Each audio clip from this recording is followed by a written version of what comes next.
اور آتے اللہ رسول کی باتیں، اللہ رسول کی باتیں، کہاں لے جا کر کے چھوڑ رہے ہو؟ اسی لیے میرے عزیزوں، ہمارے بزرگوں نے ایک بہت اچھی بات سنائی تھی کہ بگولا جو ہے بہت سفید رہتا ہے، بڑا خوبصورت دکھتا ہے. ایک بار ندی میں آیا اور سر جھکائے بیٹھا تھا، تسبیح پڑھ رہا تھا.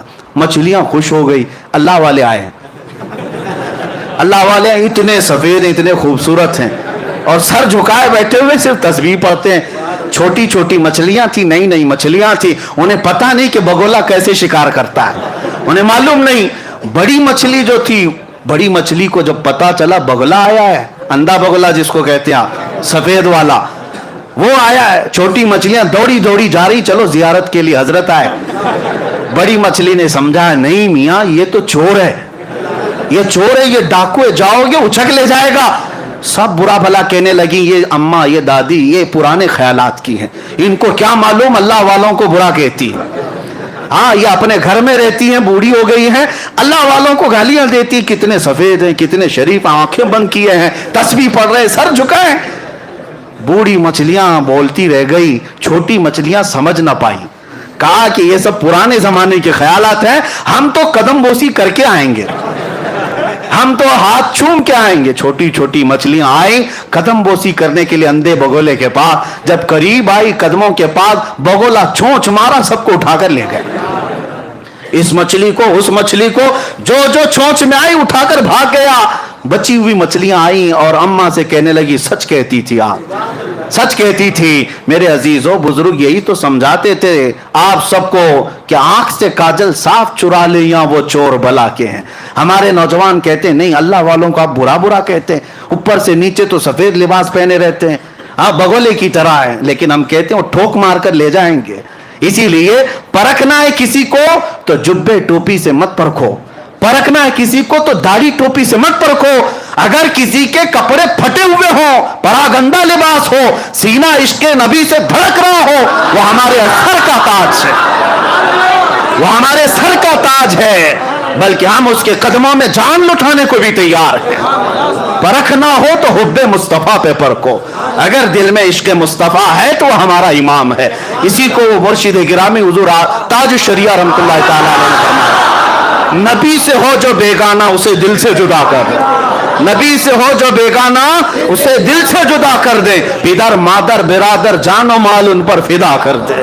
میرے عزیزو بات ادھر ادھر نہ جائے، یہ دھرم سنسد کے کتوں کو چھوڑ دو اور پھر علل اعلان یہ کہو ظالموں تمہارا دین تمہیں مبارک، ہمارا دین ہمیں مبارک. ہمیں ہر جگہ اللہ اکبر ہی سکھایا گیا ہے، اللہ سب سے بڑا ہے. ان ظالموں کو اتنا بھی نہیں پتا، اوم اور اللہ کو ملانے کے لیے بیٹھ گئے. ہمیں تو اتنا پتا ہے، ہم جب دنیا میں آئے تھے کان میں سب سے پہلے جو جملہ پڑا اللہ اکبر، سب سے پہلا جملہ جو پڑا وہ کیا تھا؟ اللہ اکبر. اور فخر سے یہ کہتے ہوئے بھی جائیں گے، کان کھول کر سن لو، مریں گے بھی تو جنازے پر امام سب سے پہلے جملہ جو کہے گا وہ اللہ اکبر ہی ہوگا. ہم آئے تھے اللہ اکبر کہتے ہوئے، جائیں گے بھی اللہ اکبر کہتے ہوئے. نہ جانے ان ظالموں کے کان میں کس نے کیا بھونکا تھا، ہمیں نہیں پتا، ہمیں تو اللہ اکبر کہا گیا تھا.